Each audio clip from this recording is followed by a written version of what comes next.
Now imagine we're having to wait several months to pick up from there. Alright, so that took about an hour and a half. We'll do another act, and like I don't want to stop mid act to save. So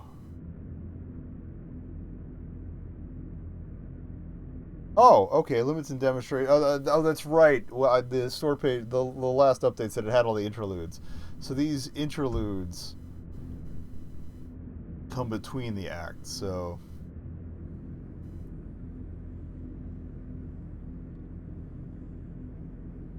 yeah, we'll do this first interlude. We'll do the second act, and then that'll, even if it's shorter than the usual 4 hour spread, we'll call it a night there. I like that it spins.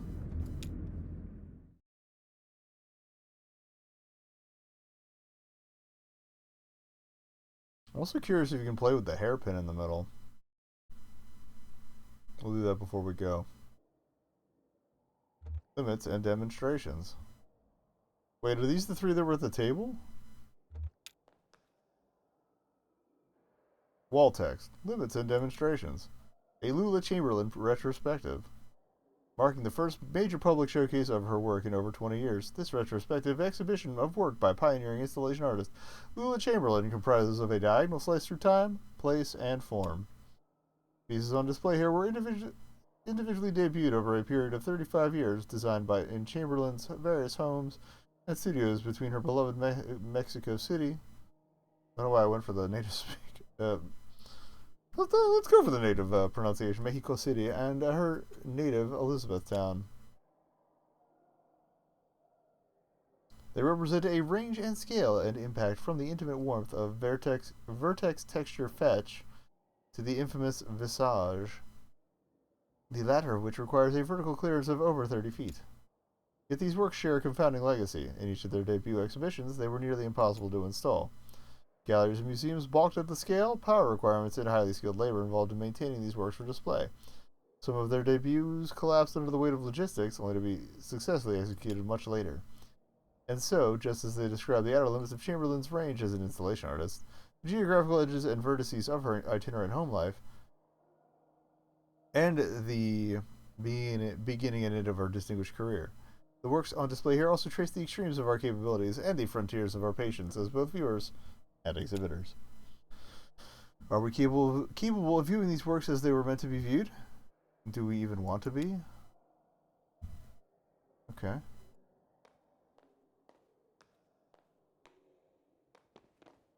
I guess these two will accompany me. Title card. Basement Puzzle number 2. Artist, Sunset, and Horse. 1976. Plaster and Wire. These are the three that were at the table. Can you read the covers of these books? Yeah, but it's kind of hard to. I wish we could get a little closer. I don't think they're real books. No, they're real. Look, that one says... No, you're right. It's just scratched up cardboard. Maybe it's a puzzle, but there is no right answer. That is kind of sad.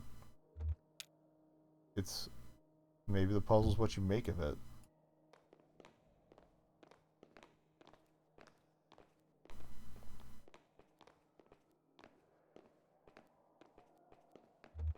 I wonder if it makes any note of whether you decide to go clockwise or counterclockwise. Overdubbed Namjoon Pike installation. Pike? In the style of Edward Packer. 1965, 1973, 1980. Magnetic tape, handheld tape playback head. Speaker system, voice of the artist. Computer synthesized speech. So I guess the lines of the tape?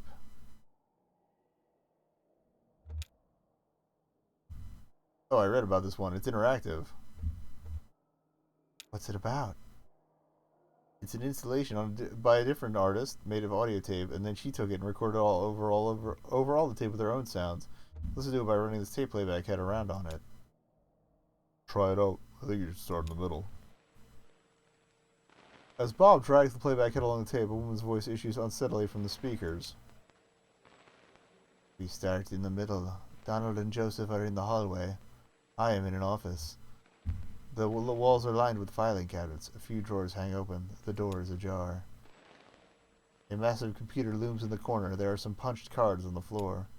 This sounds like that electric company we kind of walked in and found the people hanging out by the fire. A synthetic voice recording is placed awkwardly onto the tape, lists out options in monotone. To examine cards, please rotate 30 degrees and advance 7 inches. To leave room, rotate 17 degrees and advance 4 inches. To activate computer, rotate 200 degrees and advance 15 inches. I want to examine the cards. Bob moves the playback head to another strip of tape. Encoded in the holes punched in these cards is the first draft of the poetic subsystem. I can't read punched cards by sight.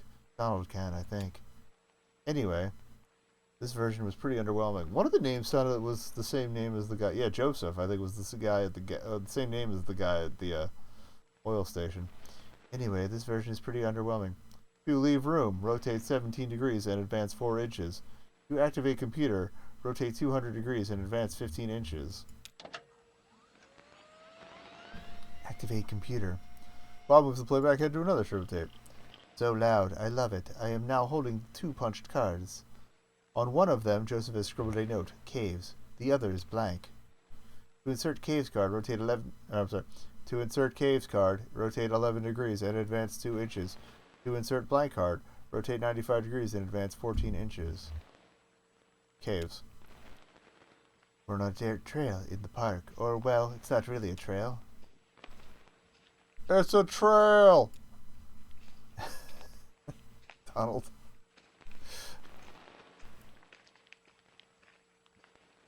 It's more like a tendency. There tend to be fewer plants here on the path we've been walking. Oh, like a deer run or something. Walking sounds. Now we're walking at the edge of a massive hole. The dirt gives way to mossy rock as the ground sinks into darkness. Joseph and Donald are following a rope back to the cave. They have the computer equipment tied to their backs. So do I.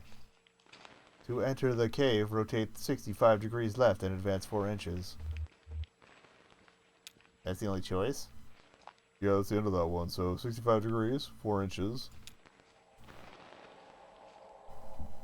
That's the last trip. Everything's down here now. Everything's down here now. The final resting place! Don't be so morbid. I don't think they were yelling, but... To remember a fond gesture, rotate 180 degrees and advance 23 inches. To regret a harsh word, rotate 12 degrees and advance 6 inches. As good as I am at regretting harsh words, let's remember a fond gesture. It's morning now. I'm in the car. I'm driving to work. This is the last recording I'll make on this tape. Then I'll drop it in the mail tomorrow. And then... or who knows? I've been recording on this onto this tape for 15 years, I think. A lot of other things happened, so here's the story. When I met Donald and Joseph, they were both students, and I was in a band performing on campus. They came to my show, and we met at some bar and had a few drinks together. Joseph wanted to impress me, so he stole a metal cocktail tumbler and gave it to me. We got kicked out and wandered drunkenly all morning, and finally ended up at a diner. Now I use the tumbler to store extra pens on my desk. So, I'm almost out of tape. I guess I'll just let it run out while I drive.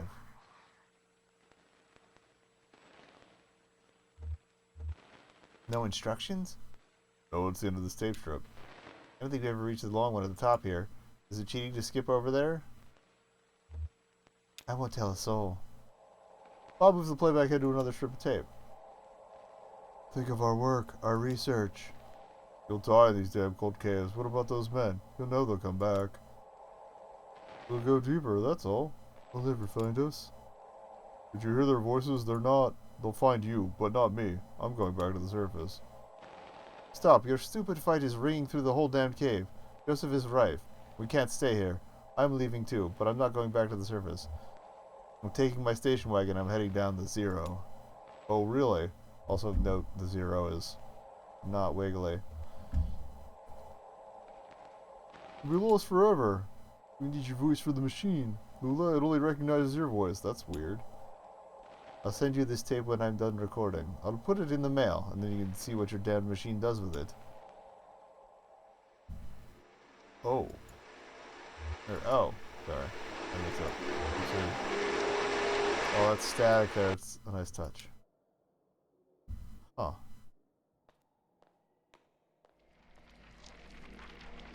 Rustling paper and indistinct voices.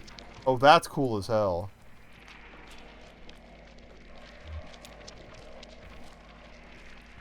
Title card. Visage, 1984. Unknown media. What is that made of? It's a mystery. It looks like ribbon? Bandages? Oh, have you seen The Invisible Man? It's... Slice of Visage to build a visage, a puzzle to its owner. What? Poem I read. I think it was written by a computer. I think it's lovely.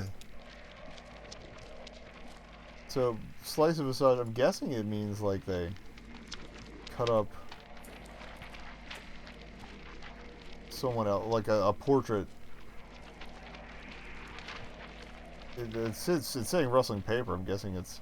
Is it like tickers or receipts? Oh, hey, a TV. Interesting. Vertex texture fetch. Tree, television, and suspended cathode ray tube. 1968. Found materials. Picture on the TV. What is that? That is a lighthouse? No, it's a weather vane or a windmill or something. Is it a lighthouse?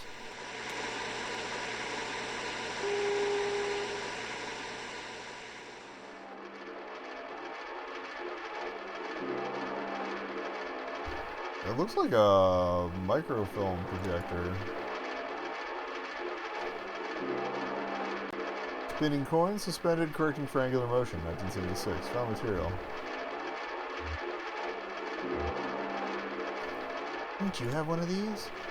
Oh yeah, I did have an old microfilm reader. I was right. Microfilm reader like this. I got it at a garage sale. Couldn't figure out what to do with it. That's my whole shed. Just a bunch of weird obsolete electronics I thought I might use. That's at least one of my crawl spaces. Someday. Yeah, maybe. Maybe I'll just sell them for scrap when the price of lead and plastic goes up. Because everything gets broken down eventually. I guess everything gets broken down eventually. Alright, well.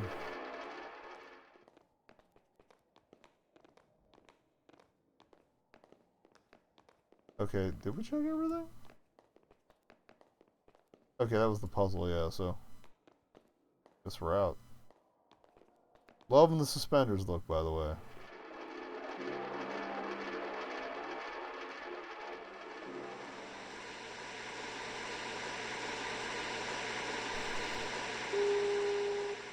A little too far, sorry.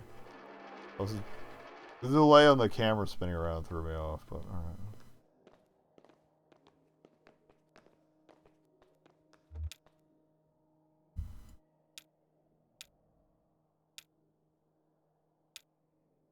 Okay, I read this already, I just want to exit.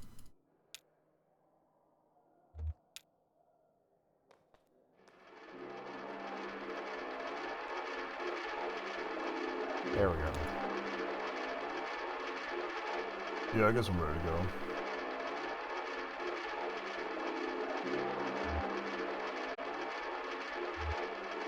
Yeah, this show is exhausting.